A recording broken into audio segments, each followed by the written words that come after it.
जय श्री राम। आप सुन रहे हैं सुंदरकांड भाग 15। इस वीडियो में आप सुनेंगे जब पूरी लंका हनुमान जी की पूंछ की अग्नि से जल उठी, तब रावण का अहंकार कांप गया।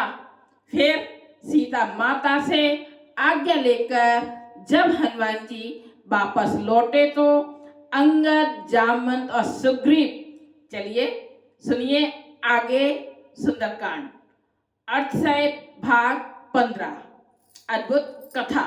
जय श्री राम। चौपाई।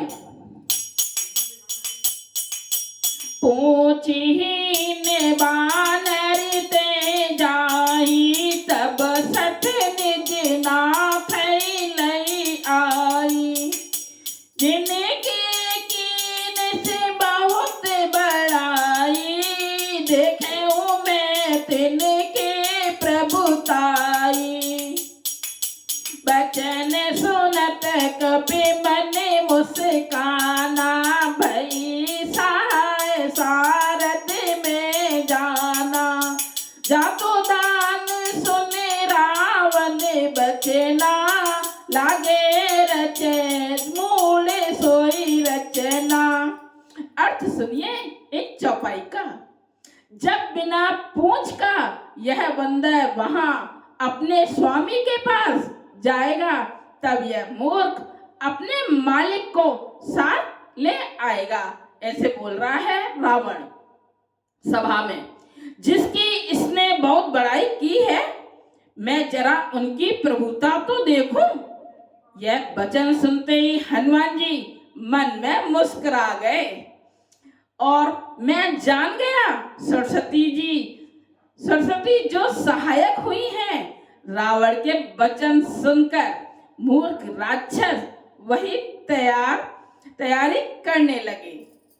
आगे की चौपाई में सुनिए क्या है।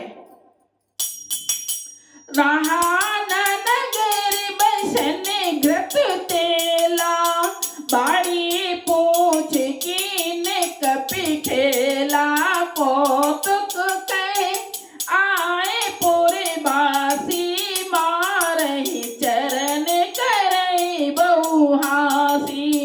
बाजई डोल दे सब तारी, नगर फेर पुने पूछ बिरदारी। पावक जरत देखे हनुमंता, भयउ परम लघु रूप तुरंता। निबुक चढ़ई कपि के अटारी, भई सभी निशाचर नारी। इन चौपाइयों का अर्थ सुनिए। पूंछ के लपेटने में इतना कपड़ा और घी तेल लगा कि नगर में कपड़ा, घी और तेल नहीं रह गया। हनुमान जी ने ऐसा खेल किया कि पूंछ बढ़ गई, यानी बहुत लंबी हो गई। नगर वासी लोग तमाशा देखने आए।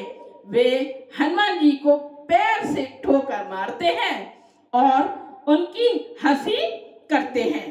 ढोल बजते हैं, सब लोग तालियां पीटते हैं।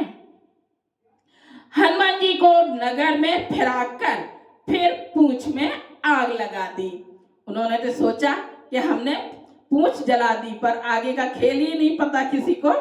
अग्नि को जलते हुए देखकर हनुमान जी तुरंत ही बहुत छोटे रूप में हो गए और बंधन से निकलकर वे सोने के अटारियों पर जा चढ़े। उनको देखकर राक्षसों की स्त्रियां भयभीत हो गईं, यानी कि डर गईं। वीडियो को लाइक कीजिएगा, कमेंट्स कीजिएगा और सब्सक्राइब कीजिएगा। यह आपको कैसा लग रहा है अर्थसहित सुंदरकांड, जरूर कीजिएगा लाइक कमेंट्स। आगे का दोहा सुनिए। हरि प्रेरित ते अवसर चले, मरते 49 अट्ठहास कर गढ़ी कपि बड़े लागे आकाश। अर्थ सुनिए दोहे का। उस समय भगवान की प्रेरणा से 49 पवन चलने लगे। हनुमान जी अठास करके गरजे, यानी बड़ी जोर से आवाज हुई और बढ़कर आकाश से जा लगे, इतने बड़े हो गए। चौपाई। देवी साल पर मेहरू आई, मंदिर ते मंदिर चढ़ाई, जय नगरी भा लोग बिहाला, झपट लपट बहु कोट कराला, तात मातुहा सुनिए पुकारा, यही अवसर को हमें उबारा, हम जो कहा ये कभी नहीं होई, बानर रूप धरे सुर कोई। इस चौपाइयों का अर्थ सुनिए क्या है। देह यानी शरीर बड़े विशाल परंतु बहुत ही हल्की फुर्तीली है। वे दौड़कर एक महल से दूसरे महल पर चढ़ गए और नगर जल रहा है, लोग बेहाल हो गए हैं। आग की करोड़ों भयंकर लपटें झपट रही हैं। हाय बप्पा, हाय मैया, इस अवसर पर हमें कौन बचाएगा, ऐसे सारे लोग बोल रहे हैं, नर नारियां। चारों ओर यही पुकार सुनाई पड़ रही है। हमने तो पहले ही कहा था, सब लोग आपस में बात कर रहे हैं कि यह बानर नहीं है, बानर का कोई रूप धरे हुए देवता है। आगे की चौपाई सुनिए। हर दोहे का, हर चौपाई का अर्थ सुनेंगे, कितना अच्छा लगता है अर्थ सुनने में। साधु अब क्या करे फलुए साजरई नगर, अनाथ कर जैसा, जारा नगोर ने में से एक माही, एक विभीषण कर ग्रह नाही, ताकर दूत अनल जैसे जा, जरा न सोते कारण गिर जा, उलट पलट लंका सब जारी, खुद परा खुद सिंधु मजारी। इन चौपाइयों का अर्थ सुनिए।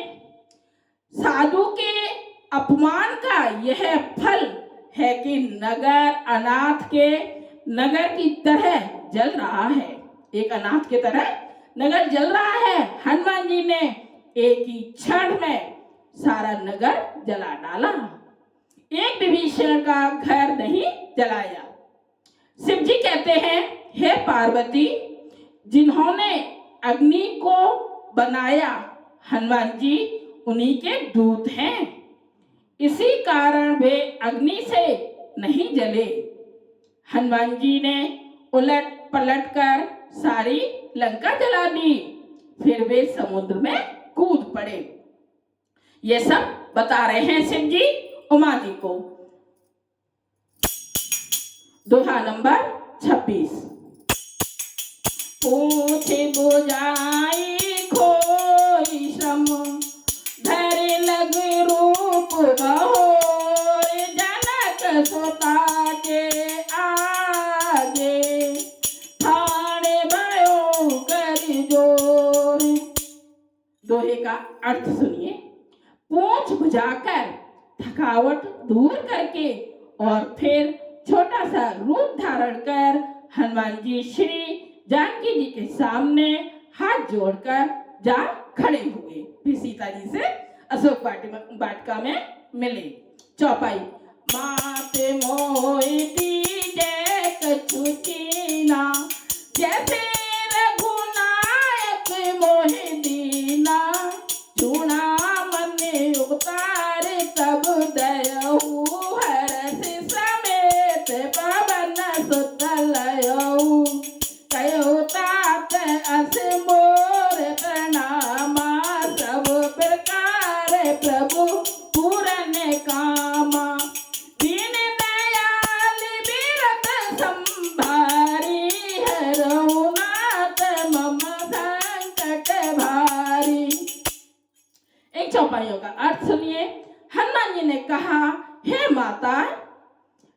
मुझे कोई चिन्ह यानी कि पहचान दीजिए, जैसे श्री रघुनाथ जी ने मुझे दिया था। तब सीता जी ने चूड़ामणि उतार कर दी। हनुमान जी ने उसको हर्ष पूर्वक यानी कि खुशी पूर्वक ले लिया। जानकी जी ने कहा, हे तात, मेरा प्रणाम निवेदन करना और इस प्रकार कहना, हे प्रभु, यद्यपि आप सब प्रकार से पूर्ण काम है, आपको किसी प्रकार की कामना नहीं है, तथापि दीनों यानी कि दुखियों पर दया करना आपका व्रत है और मैं दीन हूँ, अतः उस व्रत को याद करके हे नाथ, मेरे भारी संकट को दूर कीजिए। ऐसे सीता जी माँ ने विनती की है हनुमान जी से कि ऐसे जाकर बोलना रघुनाथ जी से। तात सत्र सुत कथा सुनायो, बान प्रताप बहु समझायो, माते दिवस मोहु नाथ न आवा, तो पुनि मोहि जियत नहीं पावा, कहो कपि के विद राखो प्राणा, तुम होतात कहते अब जाना, तो देखी शीतल बही छाती, पुनि मोह कहूँ सोई दिन सो राती। अर्थ सुनिए इन चौपाइयों का। हे तात, इंद्रपुत्र जयंत की कथा यानी कि घटना सुनाना और प्रभु को उसके बाण का प्रताप समझाना, स्मरण कराना यानी कि याद कराना, यदि महीने भर में नाथ ना आए तो फिर मुझे जीती ही ना पाएंगे। सीता जी बोल रही हैं, हे हनुमान, कहो मैं किस प्रकार प्राण रखूं? हे तात, तुम भी अब जाने को कह रहे हो। तुमको देखकर छाती थोड़ी ठंडी हुई थी, यानी थोड़ी तसल्ली हुई थी, उनको खुशी हुई थी। फिर मुझे वही दिन और वही रात यानी कि फिर वही दिन रात मुझे देखने पड़ेंगे। दोहा नंबर 27। जनक सुतई समुझाई करी, बहु विधि धीरज दीन, चरण कमल सिरुनाई, कपि गवन राम पहि कीन। दोहे का अर्थ सुनिए। हनुमान जी ने कहा, जानकी माँ को समझाकर बहुत प्रकार से धीरज दिया और उनके चरण कमलों में सिर नवाया और श्री राम जी के पास गमन किया यानी कि पहुंचे गए। चौपाई। चलते महादोने गए जैसे भारी, गर्भ स्त्रवहि सुन निश्चर नारी, नारी सिंधु एहि पार ही आवा, शब्द किल किला कपिन सुनावा, हर से सभी बिलो की हनुमाना, नूतन जन्म कपिन तब जाना, मुख प्रसन्न तन तेज विराजा, खीन से रामचंद्र कर काजा। अर्थ सुनिए इन चौपाइयों का। चलते समय उन्होंने महाध्वनि से भारी गर्जन की, जिसे सुनकर राक्षसों की स्त्रियों के गर्भ गिरने लगे। समुद्र लांघकर वे इस पार आए और उन्होंने बानरों को किलकिला शब्द सुनाया। हनुमान जी को देखकर सब हर्षित हो गए यानी कि बहुत खुश हो गए और तब बांदरों ने अपना नया जन्म समझा। हनुमान जी का मुख प्रसन्न है और शरीर में तेज विराजमान है। अच्छा यानी कि कोई काम अच्छा करो तो एकदम अलग ही तेज मुख पर आ जाता है, जिससे उन्होंने समझ लिया कि ये श्री रामचंद्र जी का कार्य कर आए हैं। चौपाई सुनिए आगे की। मिले सकल अत भय सुखारी, तलफत मीन पाव जम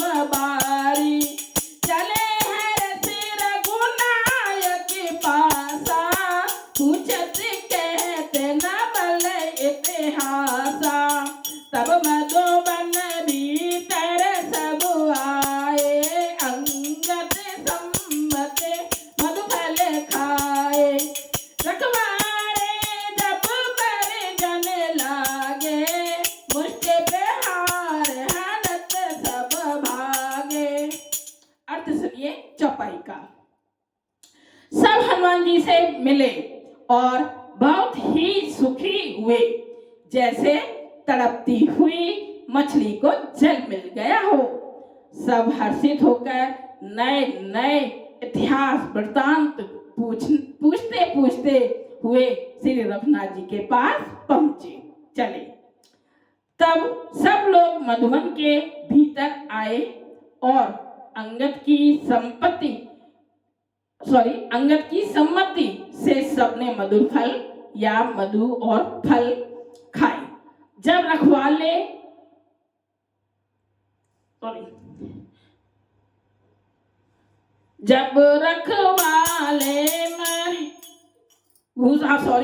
तब भूसों की मार मारते ही सब रखवाले भाग छूटे। दोहा कहीं गलत हो गया है, कोई बात नहीं, माफ कीजिएगा, क्षमा मांगती हूँ। जाई पुकारे ते सब बने उजारे जो राज, सुने सुग्रीव हर्ष कपे करे प्रभु काज। अर्थ सुनिए दोहे का। उन सब ने जाकर युवराज अंगद वन उजाड़ रहे हैं, यह सुनकर सुग्रीव हर्षित हुए कि बानर प्रभु का कार्य कर आए हैं। आपने सुना सुंदरकांड भाग 15 में, जहां हनुमान जी ने अपनी बुद्धि शक्ति और भक्ति से असंभव कार्य को संभव कर दिखाया। अगर आपको यह कथा पसंद आई हो तो वीडियो को लाइक करें, चैनल को सब्सक्राइब करें और जय सिया राम लिखना ना भूलें। मिलते हैं सुंदरकांड के अगले भाग में, यानी कि 16 भाग में।